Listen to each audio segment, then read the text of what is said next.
Buenas tardes a todos nuestros amigos oyentes, como cada semana, gracias por la fidelidad de su audiencia con esto que ya es tradición cada domingo aquí en Domingo Latino. Un verdadero honor, un verdadero placer de tener la oportunidad nueva vez de conversar con todos ustedes y tocar un poco estos temas de actualidad, de sociedad, de política que pasan en nuestro país y que de alguna forma intentamos aportar un poco al debate nacional, a la opinión pública sobre estos tópicos. Destaco de entrada en la primera parte este hecho que se ha dado con la doctora, o no con la doctora, como le decimos todos, doña Milagros Ortiz Bosch, respecto de que fue de alguna forma emplazada por una diputada del Partido de la Liberación Dominicana en plena sesión del Congreso de la República Dominicana en la Cámara Baja, donde ésta alegaba que el ministro de Educación Superior, Ciencia y Tecnología, el señor Franklin García Fermín, según acusó o relataba esta diputada, estaba siendo objeto en la obtención de más de un sueldo del Estado Dominicano, cuando se entiende y se sabe que esto está prohibido por diferentes vías, por normas, por procedimientos administrativos, de que básicamente no es posible que un empleado público, por lo menos en teoría, esté cobrando más de un salario en el Estado Dominicano. Entonces, ante esta forma de emplazamiento, pues doña Milagros Ortiz Bosch obtemperó y se presentó ante el Congreso, narrando como directora de ética del gobierno qué pasa específicamente con el señor Franklin García Fermín, y que incluso es sabido ya, porque incluso la ley lo permite de esa manera, en estos casos como el que voy a contar, que es el caso de Franklin García Fermín, el ministro de la MESID.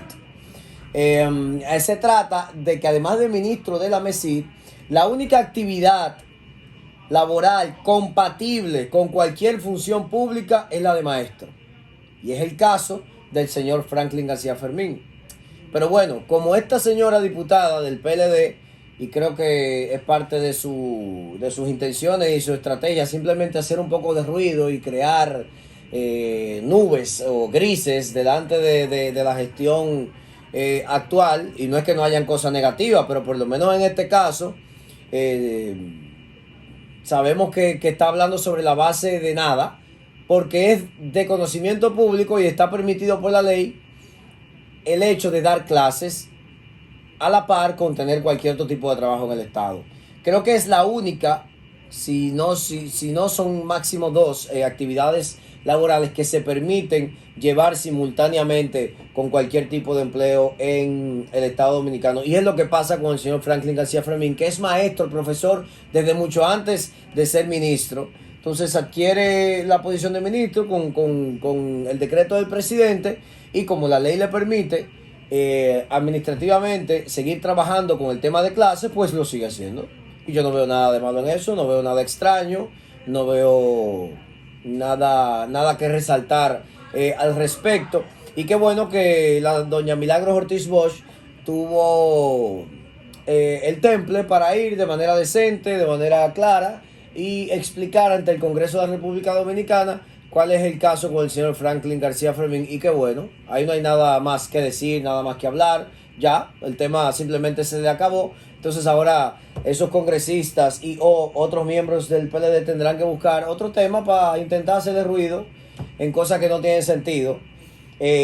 Porque si al menos seleccionaran temas verdaderamente que pudieran someterse a consideración de la gestión actual, porque nada es perfecto, algo negativo pudiera encontrarse en alguna parte del gobierno dominicano, pero bueno, se están quedando en estas simplezas, en estas cosas disfrazadas, y no pasa más que hacerlos quedar mal a ellos mismos.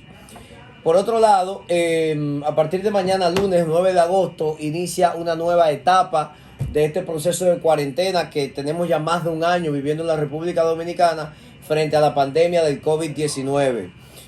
Hasta el día de hoy tenemos un esquema de toque de queda hasta las 11 de la noche, con libre tránsito hasta las 1 de la mañana. por instrucciones del mismo presidente de la República. A partir de mañana, lunes 9 de agosto, gracias al resultado que ha estado teniendo el proceso de vacunación en el Distrito Nacional principalmente, a partir de mañana se elimina lo que tiene que ver con el toque de queda de manera ya indefinida, de manera abierta, y esto que tiene que ver con el libre tránsito, y ya la gente podemos empezar a desarrollar incluso los negocios, nuestra vida prácticamente en teoría normal. Yo creo que ya a partir de mañana 9 de agosto, y qué bueno, porque el presidente incluso cuando fue a ponerse la tercera vacuna, la que se le llama la tercera de refuerzo, fue bastante explícito en eso, cuando dijo que no es que el COVID está erradicado, ni se va a eliminar. Lo que ya es, y en eso subrayo las palabras del presidente, tenemos que aprender a vivir con el COVID. Y si tenemos que infectarnos, pues nos infectamos. Lo importante es que ya tenemos una capa protectora con este tema de la vacuna.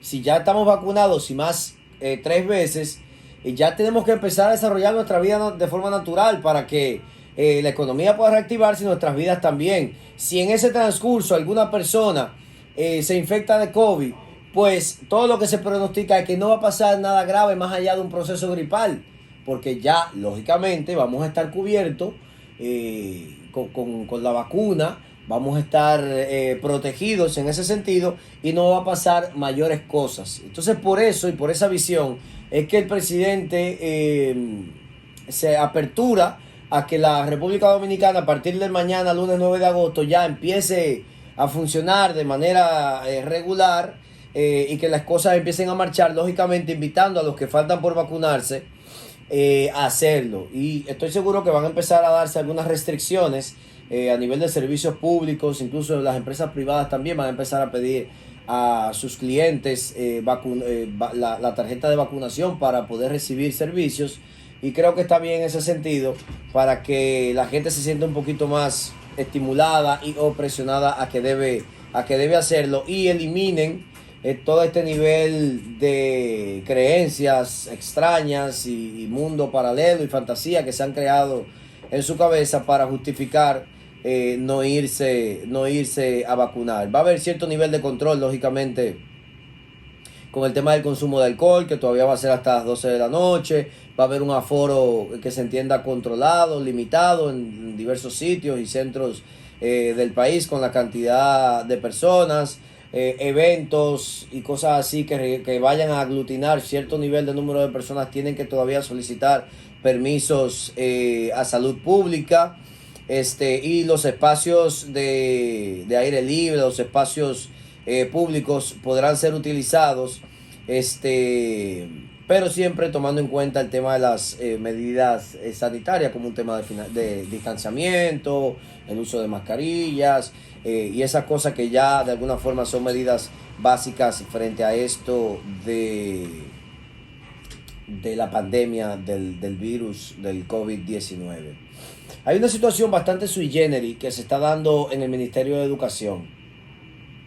Se sometió un proceso de contratación pública de 752,000 computadoras y tabletas, el cual fue avanzado, se cursó su proceso hasta que incluso fue adjudicado en diciembre del pasado año 2020, pero este proceso fue impugnado por la Dirección General de Contrataciones Públicas por alegar que había algún nivel de irregularidad en el mismo, y ese proceso se paralizó.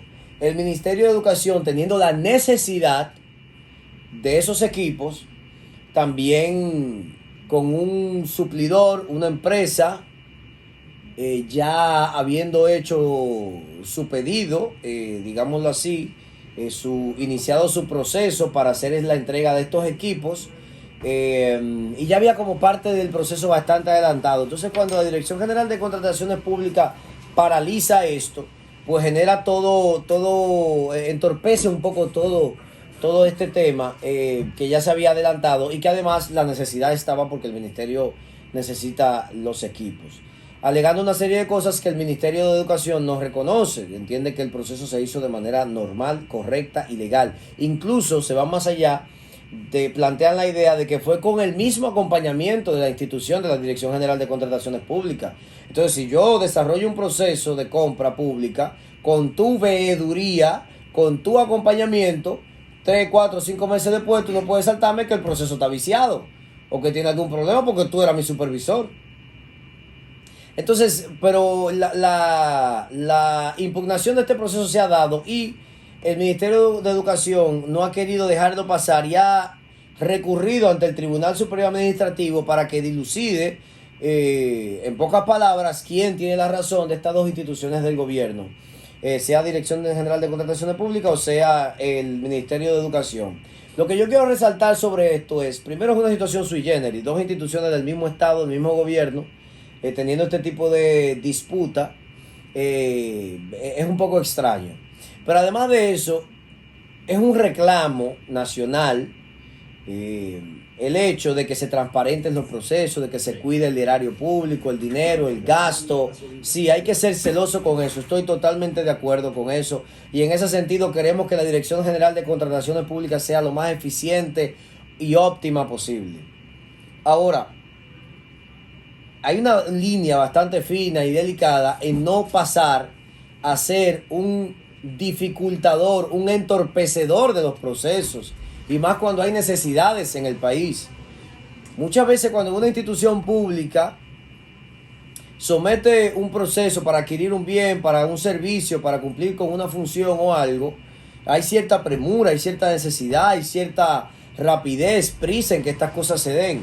Y la Dirección General de Contrataciones Públicas no puede construirse, no puede convertirse en un escollo, en un obstáculo, en una parálisis de cualquier paso que quiera dar una institución. Entonces hay que buscar ese equilibrio necesario entre ser un regulador, un veedor de que todas las cosas se hagan correctamente, pero también ser un facilitador, un agilizador de que todas las cosas se den en el tiempo y el momento oportuno para cumplir con la sociedad dominicana, con el pueblo que demanda y requiere servicio de todas las instituciones del gobierno dominicano. El domingo se goza mejor. Domingo Latino. En Domingo Latino analizaremos el porqué del precio de los combustibles.